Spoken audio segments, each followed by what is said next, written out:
నమస్తే. Welcome to our channel. నేను మీ శాలిని. ఇటు తెలంగాణ బీఆర్ఎస్ మాజీ ముఖ్యమంత్రి కేసీఆర్ నిన్న వరంగల్ సభలో ఆయన సీఎం చంద్రబాబు నాయుడు గారిని విమర్శించారు. అసలు ఎందుకు విమర్శించారు? ఇలాంటి అనుమానాలు చాలా సందేశాలకు దారితీస్తుంది. అయితే ఇలాంటి అనుమానాలు చాలా సందేహాలకు దారితీస్తుంది. అయితే దీని మీద పూర్తిగా విశ్లేషించడానికి మనతో పాటు స్టూడియోలో ఉన్నారు సీనియర్ జర్నలిస్టు డివి శ్రీనివాస్ గారు ఉన్నారు. వారిని అడిగి కొన్ని విషయాలు మనం తెలుసుకుందాం. నమస్కారం సార్. సార్, కేసీఆర్ నిన్న వరంగల్ సభలో మాట్లాడుతూ అనేక రకాలుగా అంటే సీఎం చంద్రబాబు నాయుడు గారి మీదే విమర్శిస్తున్నారు. అసలు ఎందుకు సార్? దీని మీద మీ స్పందన ఏంటి? అంటే చంద్రబాబు పైన నిన్న కేసీఆర్ చేసిన విమర్శలు బీఆర్ఎస్కి లాభమా నష్టమా? ఎందుకంటే అసలు ఇప్పుడు బీఆర్ఎస్కి ప్రత్యర్థి ఎవరు? ఇక్కడ అధికారంలో ఉన్నదెవరు? ఎప్పుడో ఉమ్మడి రాష్ట్రంలో ముఖ్యమంత్రిగా ఉన్నటువంటి చంద్రబాబు ప్రస్తావన అవసరమా? అంటే రాష్ట్రం విడిపోయింది, 2 రాష్ట్రాలు ఏర్పడ్డాయి. ఇక్కడ 2 ప్రభుత్వాలు మనం చూసాం, ఎన్నికలు జరిగాయి. ఇప్పటికి ఈ రాష్ట్రం తెలంగాణ ఏర్పడి 12 ఏళ్ళు అవుతాను.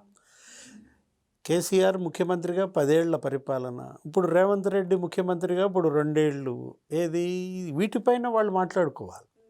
సీఎంగా కేసీఆర్ ఏం చేశాడు తెలంగాణకి అది చెప్పుకోకుండా, లేదు రేవంత్ రెడ్డి ఇప్పుడు ఈ 15 నెలల్లో ఏం నష్టం చేశాడు అనే దానిపైన విమర్శించకుండా తనేంటి చంద్రబాబు ప్రస్తావన తీసుకురావటం. ఎప్పుడో చచ్చిపోయాడు ఆయన. ఎవరు? ప్రణయ్ భాస్కర్. అతను అనటం ఏంటి? ఆ దాస్యం ప్రణయ్ భాస్కర్ ఏదో తెలంగాణ గురించి ప్రస్తావించినట్టు, అసలు తెలంగాణ పదమే వినపడకూడదని అప్పట్లో స్పీకర్ ఏదో సర్క్యులర్ ఇచ్చారంటారు. దానికి అసలు ఇదేముంది? మీ దగ్గర ఉన్నదా సర్క్యులర్? ఆ స్పీకర్ చెప్పాడా మీకు అలా? అసలు ఆయన చనిపోయాడు ప్రణయ్ భాస్కర్. ఇప్పుడు ఏదైనా మీరు వాళ్ళ రాష్ట్ర విభజన జరిగిన తర్వాత ఈ అసందర్భ ప్రేలాపన, అది రజతోత్సవ సభ. రజతోత్సవం ఎవరికి? టీఆర్ఎస్కా బీఆర్ఎస్కా? ఇప్పుడు బీఆర్ఎస్ పెట్టి 3 ఏళ్ళే, మరి 3 ఏళ్ళకి రజతోత్సవం ఏంటి? ఇప్పుడు టీఆర్ఎస్ రజతోత్సవం అనుకుంటే అసలు టీఆర్ఎస్ లేదు, దాన్ని చంపేశారు, మీరే చంపేశారు దాన్ని. మరి ఇంకా రజతోత్సవం ఎవరికి? యాక్చువల్గా ఒకవేళ ఇది రజతోత్సవమే అనుకుంటే కేసీఆర్ తెలంగాణ పోరాటానికి రజతోత్సవంగా మాట్లాడండి. ఇప్పుడు ఇవాళ మీరు చంద్రబాబు అసలు అక్కడ పోటీ పెట్టలేదు. మొన్న ఎన్నికల్లో తెలుగుదేశం పార్టీ పోటీ చేయలేదు. జనరల్గా ఏంటంటే పోటీ చేసి ఓడిస్తాం ప్రత్యర్థిని, గమ్మత్తుగా పోటీ పెట్టకుండా ఓడించారు. ఏది? అది గుక్క తిప్పుకోలేని పరిస్థితి.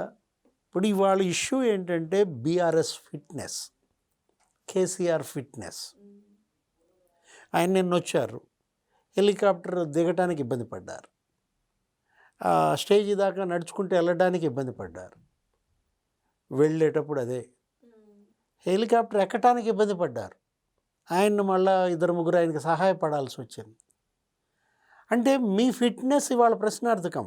అసలు మీరు ఇంకా రాబోయే 4 ఏళ్ళు మీరు ఎన్నికలు ఎదుర్కోగలరా? మీరు రాష్ట్ర వ్యాప్త పర్యటనలు చేయగలరా? ఇప్పుడు ఇన్నాళ్ళు బయటికి రాని కేసీఆర్ ఇవాళ బయటకు వచ్చాడంటే ఏం చెబుతాడు, ఏం మాట్లాడతాడని ఆసక్తిగా అందరూ ఎదురు చూస్తే ఇదా మాటలు? ఇవా మాట్లాడేది? అంటే ఇవాళ 10 ఏళ్ల కేసీఆర్ వైఫల్యాలు, బీఆర్ఎస్ ఈ ఘోర ఓటమికి కారణాలు. రాష్ట్రం విడిపోయినప్పుడు ఇది సంపన్న రాష్ట్రం, 100 కోట్ల మిగులు బడ్జెట్తో మిమ్మల్ని రాష్ట్రానికి అప్పచెబితే మీరు దాన్ని 7 లక్షల కోట్ల అప్పుల్లో ముంచారని, అది కదా రేవంత్ మీ మీద విమర్శ. 15 నెలల్లో రేవంత్ ఆర్థిక సంక్షోభంలోకి నెట్టాడు అంటాడు. 10 ఏళ్ళు మీరు ఇవాళ రాష్ట్రాన్ని 7 లక్షల కోట్ల అప్పుల్లోకి నెట్టారని వాళ్ళు విమర్శిస్తుంటే కళ్ళ ముందు కనపడుతోంది మీరు కట్టిన కాళేశ్వరం కూలిపోయింది. అది కాళేశ్వరం కాదు కూలేశ్వరం అంటున్నాడు ఎవరు? రేవంత్ రెడ్డి. 1,00,000 కోట్లు తీసుకుపోయి అక్కడ గోదాట్లో పోసారని మీ మీద ఎంక్వైరీలు, విచారణలు, జ్యుడిషియల్ కమిషన్లు. మీరేదో విద్యుత్ కొనుగోళ్ల ఒప్పందం ఛత్తీస్గఢ్ దగ్గర నుంచి అదో 40,000 కోట్ల స్కామ్ అన్నారు. ఇప్పుడు మీ అబ్బాయి మీద అవినీతి ఆరోపణలు, కేటీఆర్. అదేదో ఈ ఫార్ములా రేస్, కార్ రేస్ పెట్టాడు, దానిలో 52 కోట్లు అక్కడేదో మరి అసలు జీహెచ్ఎంసీ వాళ్ళంతా కూడా అప్రూవర్లుగా మారి అధికారులు వాస్తవాలు బయట పెట్టారు. నేడో రేపో కేటీఆర్ అరెస్ట్ అన్నారు. ఇప్పుడు మీ కూతురు ఆల్రెడీ అరెస్ట్ అయ్యి జైల్లో ఉండి బెయిల్పై బయటకు వచ్చింది. కవిత ఢిల్లీ లిక్కర్ స్కామ్లో అరెస్ట్. అరే నీ కొడుకు కూతురే నీకు గుదిబండలైతే నువ్వు ఈ పార్టీని నడపటం పైన దృష్టి పెట్టడం. మొత్తానికి జన సమీకరణ చేశారు, జనాన్ని మీరు రప్పించారో వాళ్ళు వచ్చారో, వచ్చిన జనాన్ని ఉద్దేశించి మీరు ఒక రకమైనటువంటి సందేశం ఇవ్వకుండా రేవంత్ రెడ్డి పైన విమర్శలు చేయకుండా అసలు రేవంత్ పేరే ఎత్తల. అంటే భయమా? ఇప్పుడు ఒక రకంగా చెప్పాలంటే బాబు అంటే భయం, రేవంత్ అంటే అసూయ కనపడుతున్నాయి. ఇప్పుడు మీరు నిజంగా తెలంగాణకి ప్రధాన విలన్ కాంగ్రెస్సే అన్నాడు. ప్రధాన విలనే కాంగ్రెస్ అయినప్పుడు మరి అదే నోటితో సోనియాని దేవత అని ఎందుకన్నావు? అసలు అదేంటి? అసలు ఆ నోరేం నోరు? కాసేపు పొగుడుతావు, కాసేపు తెగుడుతావు.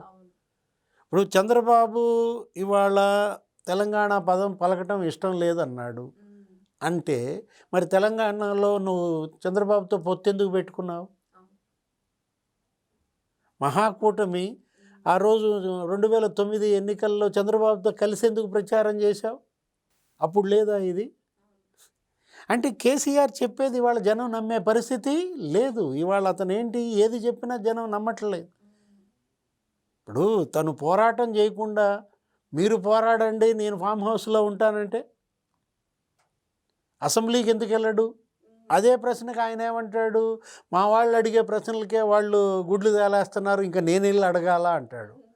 అంటే ఇక భవిష్యత్తులో కూడా ఈయన అసెంబ్లీకి వెళ్ళడానికి సిద్ధంగా లేడనమాట. ఇప్పుడు రేపు నిన్నటి సభ వల్లన్నా ఆ సభ తర్వాత అన్నా ఆయన అసెంబ్లీకి వెళ్తాడు, అక్కడ పోరాడతాడంటే ఆ విధంగా అసలు కనీసం సంకేతాలు ఇవ్వలేదు. ఇప్పుడు గాడిదలకి గడ్డేసి బర్రెల పాలు పితుక్కుంటారా అంటున్నాడు. ఎవరు గాడిదలు?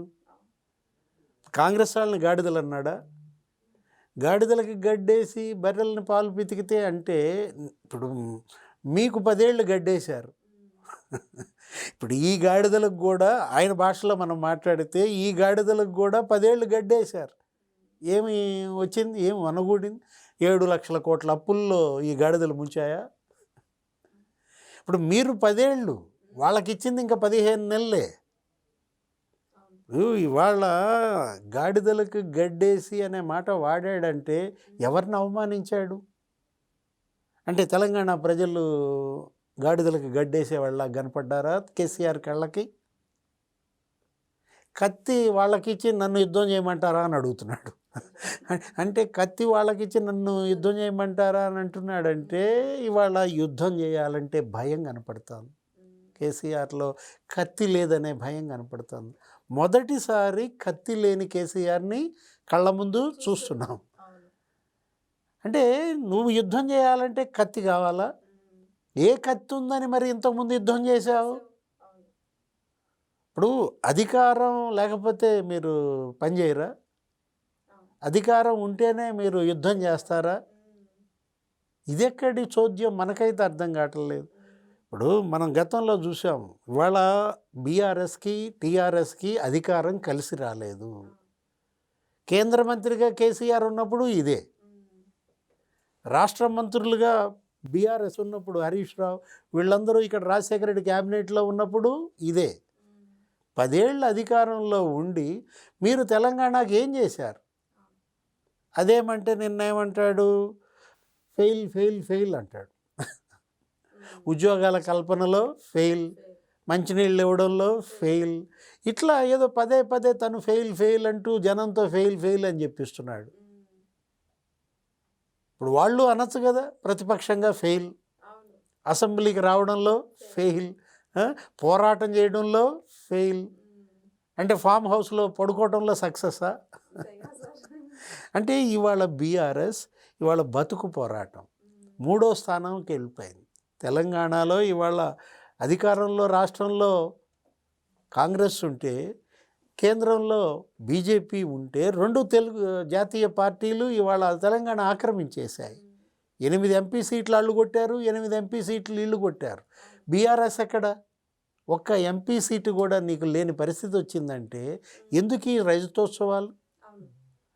ఈ రజతోత్సవ వేడుకల సందర్భంగా కేసీఆర్ తెలంగాణకి ఇచ్చిన కానుక ఏంటంటే 0 మెంబర్షిప్ ఇన్ లోక్సభ. ఏది? 0. లోక్సభలో బీఆర్ఎస్ బలం 0 కావడమే సాధించిన రజతోత్సవ విజయమా? ఎలా చూడాలి దీన్ని? అంటే ఇప్పటికి కూడా వీళ్ళల్లో మార్పు లేకపోతే, పరివర్తన రాకపోతే ఎందువల్ల మనం ఓడిపోయాం, ప్రజలకు ఎందుకు దూరం అయ్యాం, ఇకనైనా దగ్గర అవుదామన్న ఆలోచన చేయకుండా అదే అహం. ఇప్పుడు కళ్ళకింకా కమ్మిన అహం పొరలు తొలగిపోకపోతే ఎలా వీళ్ళకి ఇంకా భవిష్యత్? ఇప్పుడు మీ మీద ఫ్యామిలీ పార్టీ అని ముద్రపడింది, పరివార్ పార్టీ అని ప్రచారం చేశారు. అదేమన్నా చెరుపుకోగలిగారా? నిన్న వేదిక పైన వాళ్ళే హరీష్ రావు, లేకపోతే కేటీఆర్, కవిత, సంతోష్ రావు. అంటే ఎక్కడ మీరు మీ మీద ఉన్నటువంటి చెడ్డ పేరు తుడిపేసుకున్నారు? అంటే బీసీ, ఎస్సీ, ఎస్టీ, ముస్లిం లీడర్షిప్ మీరు ఎక్కి రాదా? వాళ్ళని ఎక్స్పోజ్ చేయరా? ఎర్రబల్లి దయాకర్ రావుతో స్వాగతోపన్యాసం అన్నావు. ఎవరా ఎర్రబల్లి? ఏ పార్టీ అయినా? బీఆర్ఎస్ఆ, టీఆర్ఎస్ఆ? అంటే తెలుగుదేశం పార్టీలో ఆయన మరి మీ మీద దోజవెత్తి మిమ్మల్ని అందరినీ గతంలో కేసులు పెట్టి మిమ్మల్ని జైలుకి పంపారని ఆయనతో స్వాగతోపన్యాసమా? ఒక పక్క ఎర్రబల్లిని కూర్చోబెట్టుకుని ఇంకో పక్క సురేష్ రెడ్డిని. ఎక్కడ సురేష్ రెడ్డి? K R Suresh Reddy Congress party. అంటే అటు తెలుగుదేశం, ఇటు కాంగ్రెస్ను కూర్చోబెట్టుకుని నేను మధ్యలో బీఆర్ఎస్ అంటే అసలు బీఆర్ఎస్ ఎక్కడుంది? 3rd ప్లేసా? టీఆర్ఎస్ అంటే అది వేరు. ప్రజలు 2 సార్లు అధికారం ఇచ్చింది టీఆర్ఎస్కి, బీఆర్ఎస్కి కాదు.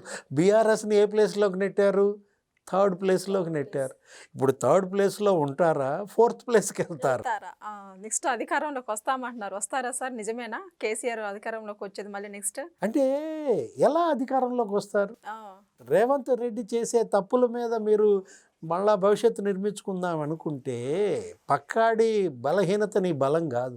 నీ బలం ఏదో నువ్వు ముందు ప్రజలకి చెప్పాలి. ఆ దిశగా ప్రయత్నాలు లేకుండా వాళ్ళు మళ్ళా వస్తామని మీరు భ్రమంలోకి వెళ్ళి జనాన్ని భ్రమంలో పెట్టాలనుకుంటే తెలంగాణ ప్రజలు విఘ్నులు. వాళ్ళు ఏంటి, నీకు 2 సార్లు అవకాశం ఇచ్చారు, నువ్వు ఇలా దుర్వినియోగం చేసుకున్నావు. ఇప్పుడు కాంగ్రెస్కి ఒకసారి అవకాశం ఇచ్చారు. కాంగ్రెస్ 2వ సారి అవకాశం ఇవ్వాలా వద్దా అనేది రేవంత్ రెడ్డి పనితీరు పైన ఆధారపడి ఉంది. ఆయన అడుగుతాడు రేపొద్దున, అతనికి 2 సార్లు ఇచ్చారు, నాకు కూడా 2 సార్లు ఇవ్వాలి అని అడుగుతాడు. ప్రజలు అతని పనితీరును బట్టి ఇద్దామా వద్దా నిర్ణయించుకుంటారు. ఓకే, నీకు 2 సార్లు ఇచ్చాము, వాళ్ళకు ఒకసారి ఇచ్చాము, ఈసారి బీజేపీకి ఇద్దాం అనుకోవచ్చు.